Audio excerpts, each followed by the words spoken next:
The sun was dying on the horizon when Jake Mitchell stumbled into the cemetery outside of Dustwater. His hand pressed tight against the spreading crimson stain on his shirt. 3 bullets had found their mark during the shootout at the bank, and he knew with the grim certainty of a man who'd lived by violence that this was his last sunset. He'd chosen this place to die because it was quiet, because the weathered headstones would be the only witnesses to his final moments. Jake had always figured he'd go out in a blaze of gunfire, but he'd never imagined it would feel so lonely. The irony wasn't lost on him that a man who'd spent 15 years running from everything good in his life would end up dying alone among the dead. That's when he saw it. At the far end of the cemetery sat a pine coffin, rough-hewn and simple, resting on 2 sawhorses beside a freshly dug grave. What made Jake's blood run cold wasn't the sight of his own final resting place. It was the name carved deep into the wood. Jacob Mitchell, 1845 to 1884. Gone, but not forgotten, Jake staggered forward, his vision swimming. 39 years old. Out. Was right. But who in this god-forsaken town even knew his real name, let alone cared enough to prepare for his burial? As he drew closer, a sound stopped him dead. A soft whimpering barely audible above the evening wind. Jake's heart hammered against his ribs as he peered into the coffin. There, wrapped in a faded yellow blanket, lay a baby. A girl, no more than a few months old, with wispy dark hair and eyes the color of prairie grass. The same green eyes that had haunted his dreams for 3 long years. "Sweet Mary and Joseph," Jake whispered, sinking to his knees beside the coffin. His hands shook as he reached for the child, and she quieted at his touch, her tiny fingers wrapping around his thumb with surprising strength.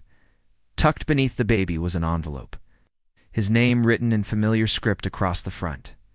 With trembling fingers, Jake tore it open. "My dearest Jake, if you're reading this, then my worst fears have come true, and you've finally pushed your luck too far. Dr. Morrison says I don't have long. The fever that's been burning through town has taken hold of me, and I'm too weak to fight it anymore. This is Grace, your daughter. Our daughter. She was born 2 months ago on the night of the harvest moon. I named her for the amazing grace you showed me during our brief time together. Even though you probably don't remember it that way, I know you think you're no good, Jake Mitchell. I know you believe the lies the world has told you about who you are. But I've seen your heart. I've felt the gentleness in your hands and heard the pain in your voice when you speak of your past. You are not the monster you think you are. Grace needs a father, and despite everything, despite the way you left without a word, I still believe you're a good man who's lost his way. She's the best part of both of us, Jake. She's our second chance. The coffin was meant for you, yes. Sheriff Morrison commissioned it after word came that you'd been spotted riding hard toward town with trouble on your tail. I couldn't bear the thought of you dying alone and unloved. If you're reading this, if you're still breathing, then maybe there's still time for you to choose a different ending to your story. Look in the bottom of the coffin. I've left you something. All my love, even now. Sarah Jake's vision blurred as tears he hadn't shed in 20 years carved tracks through the dust on his cheeks. Sarah, sweet, beautiful Sarah, who'd loved him for 3 precious months before he'd convinced himself he wasn't worthy of her devotion. Sarah, who'd tended the wounded after the Apache raid of '81, who'd sewn his torn shirt and bandaged his wounds while asking for nothing in return, except the chance to know his heart. He'd left her in the dead of night telling himself it was for her own good. A woman like her deserved better than a gunslinger with more ghosts than gold to his name. But she'd been carrying his child, and he'd never known. With shaking hands, Jake lifted the baby from the coffin and cradled her against his chest. She was so small, so perfect, and when she looked up at him with those wise green eyes, he felt something crack open in his chest, something that had been locked away for so long he'd forgotten it existed. In the bottom of the coffin, wrapped in oilcloth, was his old Bible, the one his mother had given him before consumption took her when he was 16. He'd left it with Sarah, unable to bear carrying God's word while living a devil's life. Now, tucked between the pages of Psalms, he found deed papers to a small homestead outside of town, signed over to him in Sarah's careful script. A place to start over, she'd written in the margin. For when you're ready to come home, Grace. Made a soft sound, and Jake looked down to find her watching him with solemn eyes. Your mama was the smartest woman I ever knew, he whispered, his voice rough with emotion.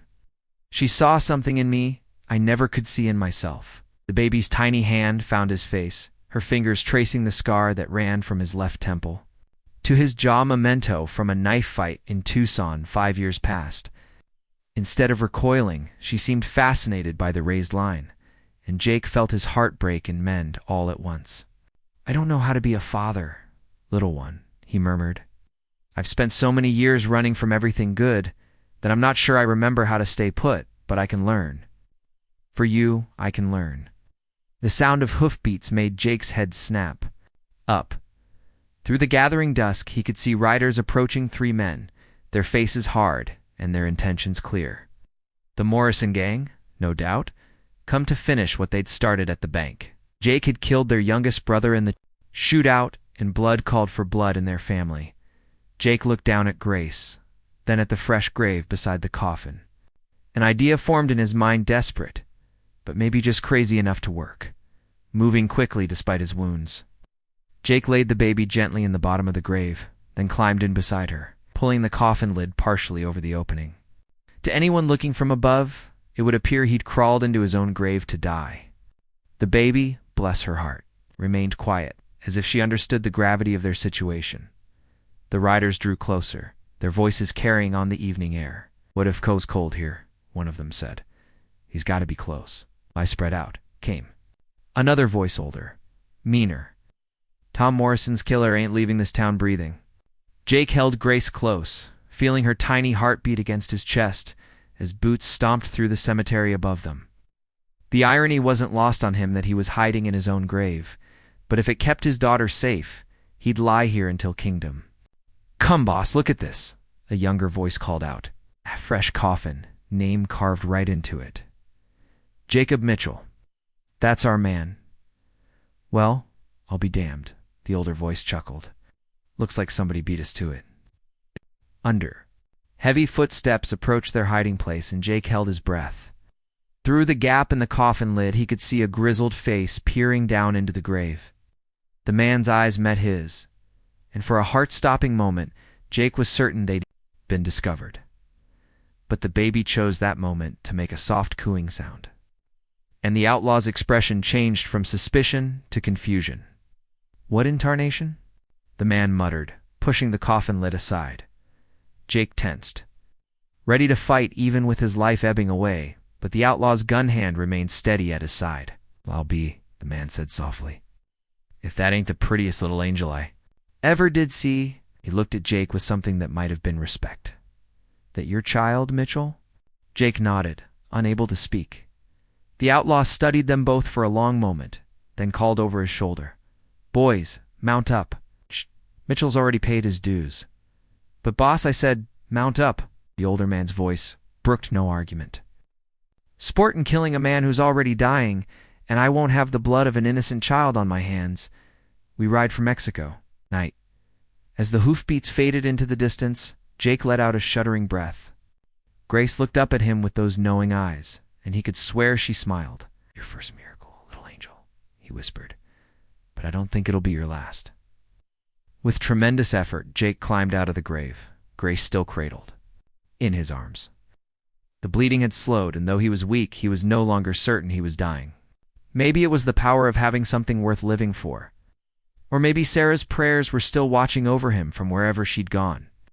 Either way, he had work to do. The homestead was a mile outside of town, tucked into a grove of cottonwoods beside a clear-running creek. It was modest but well-built, with a stone chimney and glass windows that caught the last light of day. A vegetable garden grew beside the house. There was a small barn for a horse and maybe a milk cow. Jake stood in the doorway, Grace sleeping peacefully in his arms, and felt something he'd never experienced before, the sense of being home. It's not just in a place, but in a life worth living. On the kitchen table, he found another letter from Sarah, along with a small wooden cradle that looked hand-carved. Jake, if you've made it this far, then you've chosen to stay. I pray that's the case.